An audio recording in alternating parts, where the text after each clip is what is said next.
আচ্ছা, তোমাদেরও কি মাছ মাংস ছাড়াও ডাল আলু ভাতেটাই সাধারণ খাবারটাই বেশি ফেভারিট?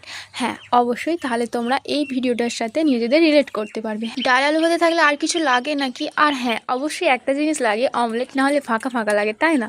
যদিও খাবারটা খুবই সাধারণ, বাট খেতে কিন্তু খুবই অসাধারণ। তোমরা ট্রাই করলেই বুঝতে পারবে। সেদিন হচ্ছিল বৃষ্টি, আর বৃষ্টির মধ্যে সাধারণত মানুষ খিচুড়িটাই বেশি প্রেফার করে, বাট আমার সেদিন একটু লাগছিল ল্যাদ, তো ভাবলাম হালকার মধ্যে কি বানানো যায় যে খেতেও ভালো লাগে প্লাস আমার খাটনিটাও কম হয়। সেই হিসেবে আমার মাথায় চলে এলো আমি ডাল আলু ভাতে আর অমলেট বানাই একটা, ব্যাস তাতেই হয়ে গেল আমাদের আজকে দুপুরের মেনু গাইস। তো সেটাই নিয়ে তোমাদের কাছে আমি আজকে হাজির হয়েছি।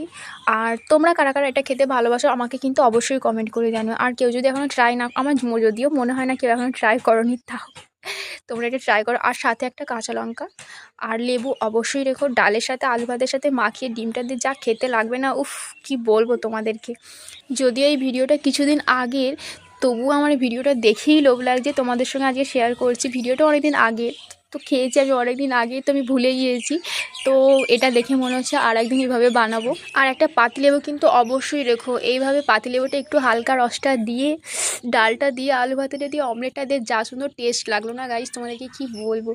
চলো, ভিডিওটা তোমাদের কেমন লাগলো অবশ্যই কমেন্ট করে জানিও কিন্তু। আর একটা সাবস্ক্রাইব করে যেও আমার চ্যানেল।